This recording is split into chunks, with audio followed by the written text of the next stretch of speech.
Olá, meu irmão, minha irmã. Seja muito bem-vindo ao canal da Primeira Igreja Batista. Seja muito bem-vindo à nossa escola bíblica online.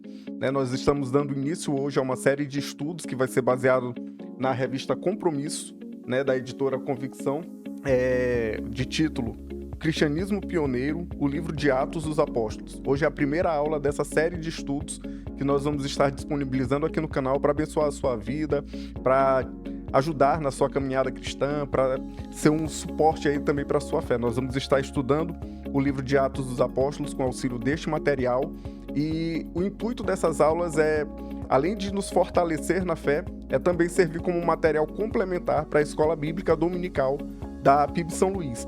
Mas você que está chegando aqui, está vindo pela primeira vez no canal, pode ficar à vontade para participar conosco, para compartilhar esse vídeo também para aqueles que querem aprofundar um pouco o seu estudo no livro de Atos. E a nossa oração é que Deus possa nos abençoar, que Deus possa fortalecer a nossa fé e nos ajudar a entender melhor o começo da sua igreja, o começo da igreja do Senhor. Amém? Então, fica com a gente, que Deus nos abençoe durante todo esse processo.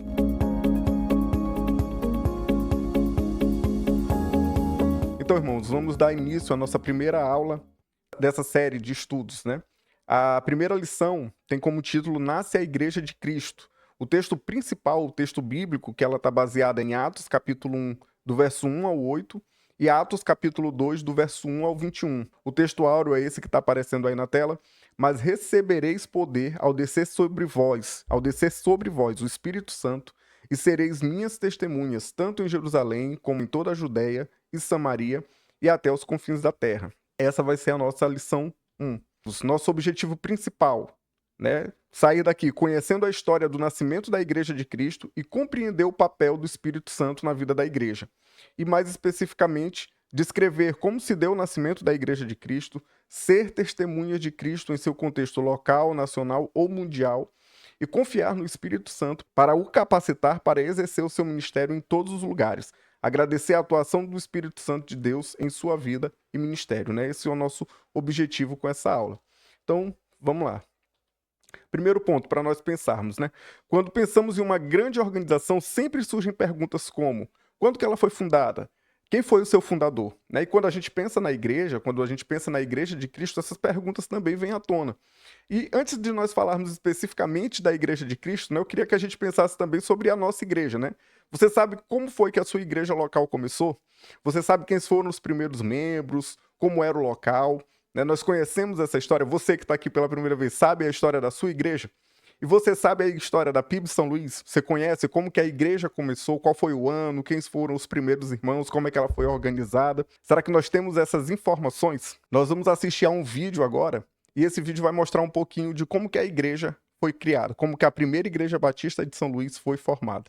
Em 1908, o missionário Eurico Nelson, procurando por tratamento para o câncer de pele do qual sofria, veio ao Maranhão à procura da cidade de São Bento.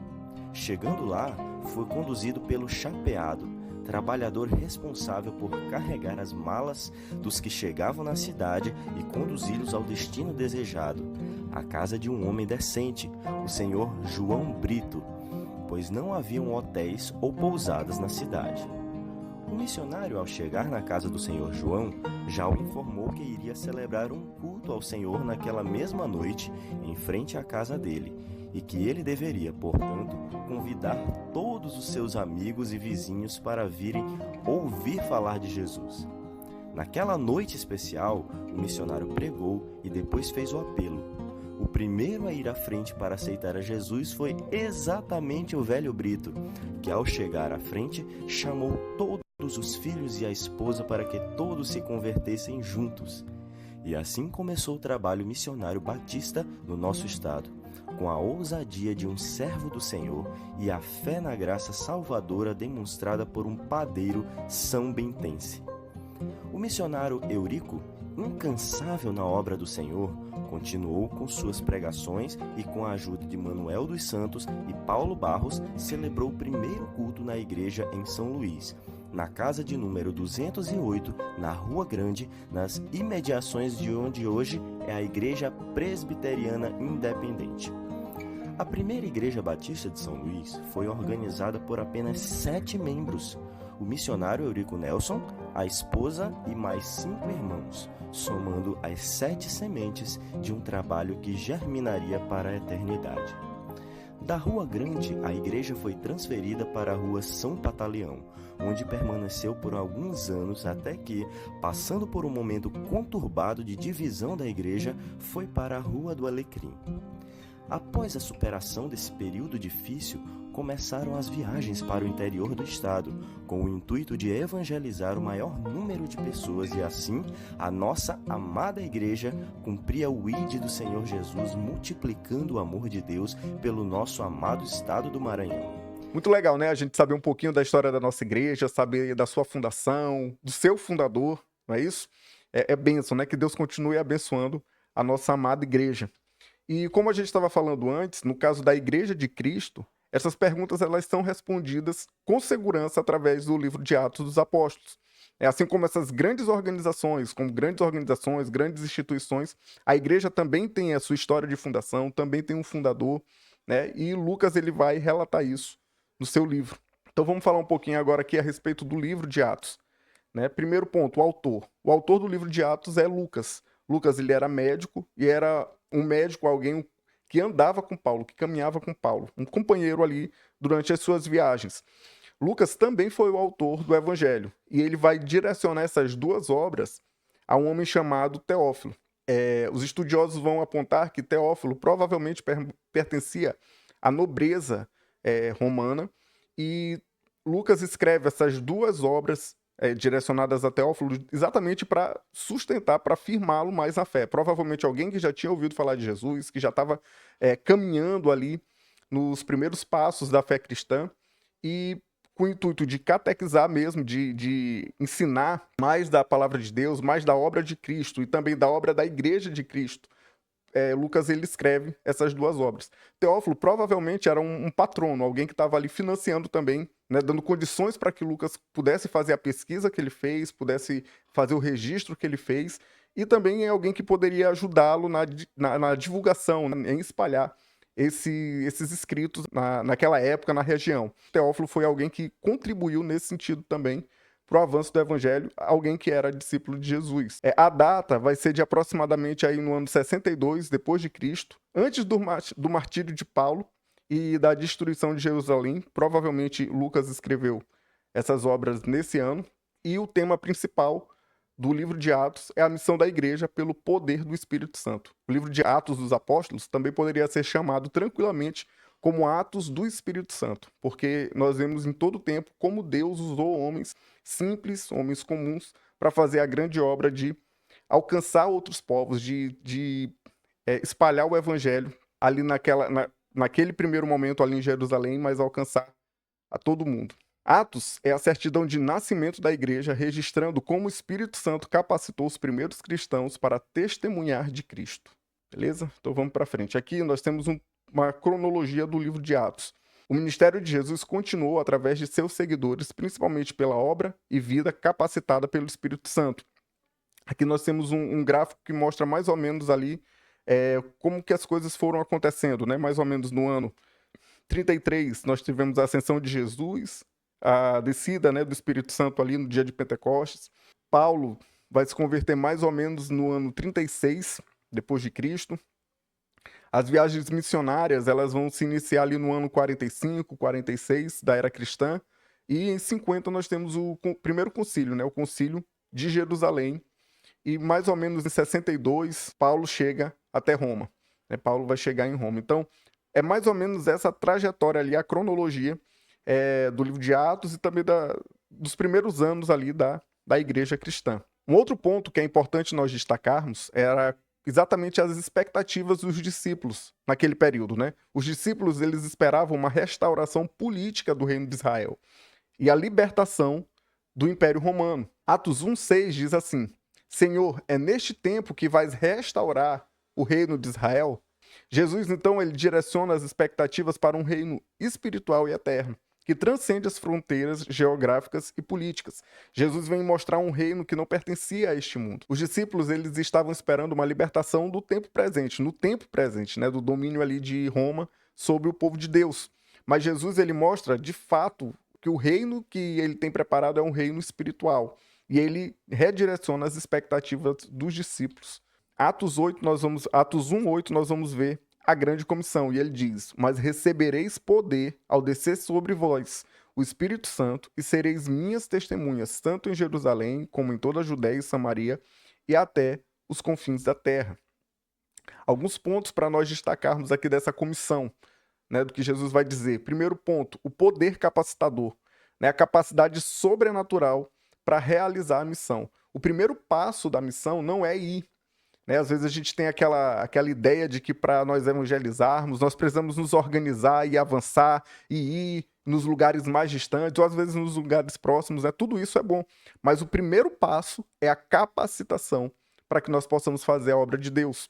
Então ele diz, vocês vão receber o poder do Espírito, né? Permaneçam aqui em Jerusalém até que venha sobre vocês o Consolador. E ele diz, vocês vão receber o poder do Espírito Santo. Quando nós vamos começar os nossos trabalhos, as nossas atividades evangelísticas, o primeiro passo não é sair fazendo. O primeiro passo é parar, colocar todas as coisas diante do Senhor. Colocar sempre diante do Senhor. Orar e pedir a capacitação de Deus para que nós, de fato, possamos cumprir e realizar a nossa missão. O segundo ponto é que ele nos chama para ser testemunha. Então, a grande comissão é isso. Primeiro, receber poder de Deus para que nós possamos fazer a missão. E que missão é? Ser testemunha. Jesus não está nos chamando para dar testemunho. Dar testemunho é muito fácil. Né? Dar testemunho, falar, né, de coisas que nós ouvimos falar é muito fácil. O cristão não foi chamado para dar testemunho de alguma coisa. Nós fomos chamados para sermos testemunhas. Né, para falar daquilo que Deus tem feito em nossas vidas, daquilo que nós experimentamos do Senhor, daquilo que nós temos aprendido do Senhor no nosso dia, na nossa leitura das Escrituras, no nosso aprofundamento ali na nossa vida devocional com o Senhor. Né, nós somos chamados a ser testemunha. A nossa fala, ela deve ter sustentação no nosso proceder. Não adianta só falar e discursar, mas o nosso proceder precisa, de fato, sustentar a nossa fé.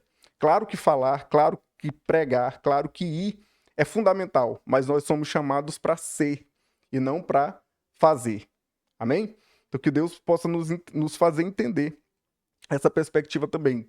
A grande comissão é um chamado para ser testemunha de Jesus. E a palavra é mártir, né, que dá base para a palavra martírio. Né? A palavra martírio, mártir, da igreja, vem justamente dessa expressão grega, dessa palavra grega, que significa testemunha. A grande comissão é o plano divino para a expansão da igreja impulsionada pelo Espírito Santo. Alguns outros pontos também dessa grande comissão. Jesus ele diz, olha, vocês vão ser minhas testemunhas em Jerusalém, Judéia, Samaria e até os confins da terra. Primeiro ponto que ele vai dizer é que serão testemunhas em Jerusalém. Então esse é o ponto de partida da missão. Judéia, as regiões ali no entorno de Jerusalém, aqui no entorno de Jerusalém. Depois ele diz Samaria, as cidades ao norte ali da Judéia, até os confins da terra, mostrando que a abrangência do evangelho ela é universal. A abrangência é universal, é para ganhar todo o povo, língua, raça, nação, todo o povo precisa ouvir falar de Jesus. O alvo da missão são todas as pessoas. Né? Nós devemos avançar, entender que a abrangência do evangelho é universal. Essa estratégia de expansão segue um padrão concêntrico, começando no centro, Jerusalém, expandindo-se gradualmente para as regiões mais distantes, até alcançar todo mundo conhecido. E é interessante que ele vai fazendo de fato essa progressão, começando em Jerusalém, Judéia, lugares mais próximos, Samaria, até os confins da terra. E aqui nós temos o destaque do impacto, né, do cumprimento de Atos 1:8. A gente pode ver ali um impacto imediato. No dia de Pentecostes, cheios do Espírito Santo, os discípulos pregaram em várias línguas, né, idiomas inteligíveis, e isso resultou na conversão de multidões em Jerusalém. Então ali, logo de imediato, quando desceu sobre o povo de Deus ali, eles reunidos, o Espírito Santo, no dia de Pentecostes, eles pregaram, eles evangelizaram, Pedro fez uma pregação também ali, e a Bíblia diz que muita gente se converteu, 3.000 foram batizados naquela ocasião. Então já teve um impacto imediato. E aí também tem o cumprimento da missão. Atos vai descrever como um pequeno grupo de seguidores de Jesus propagou o evangelho com poder e maravilhas, né, sinais e prodígios aos 4 cantos do mundo, transformando vidas e culturas para a glória de Deus. Nós somos fruto, né, desse impacto ali, nós somos fruto do cumprimento de Atos 1:8. O evangelho chegou até nós porque um dia o Senhor escolheu homens simples, um pequeno grupo ali de seguidores, para começar a espalhar a mensagem de salvação, as boas novas de Jesus a todos os povos. E aí eu queria, para a gente caminhar já para o fim, com alguns pontos aqui para nossa reflexão, para nossa discussão. Tá? Primeiro ponto. O que você sabe sobre o trabalho missionário das juntas missionárias da nossa denominação ou da sua igreja? De que forma você tem contribuído para a propagação do evangelho? Como a nossa igreja tem alcançado o objetivo de pregar o evangelho até os confins da terra? Você sabe como é que a igreja tem contribuído? Será que nós, crentes de hoje, estamos revestidos do poder do alto para testemunhar como os crentes primitivos o fizeram? Se acontecesse uma perseguição severa contra a igreja na região em que você vive, o que aconteceria à sua fé?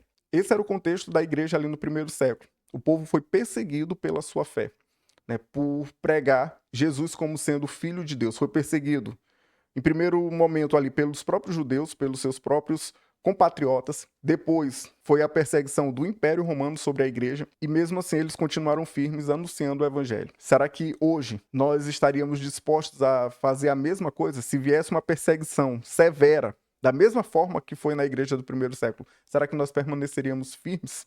Será que nós permaneceríamos com a fé inabalável? O que será que aconteceria, né, com a igreja do Senhor? O que será que aconteceria com você? Comenta aqui embaixo também a tua resposta, aquilo que você faria. Bota aí as tuas impressões, aquilo que você entendeu. E assim nós chegamos, irmãos, ao fim dessa primeira aula. Aqui na descrição do vídeo nós vamos deixar o material complementar para leitura, algumas outras questões para os irmãos refletirem. E eu queria incentivar você a deixar o seu comentário aqui embaixo, responder essas perguntas que foram deixadas aqui na tela, também as questões do material, responder essas provocações aí que a lição traz para nós, né?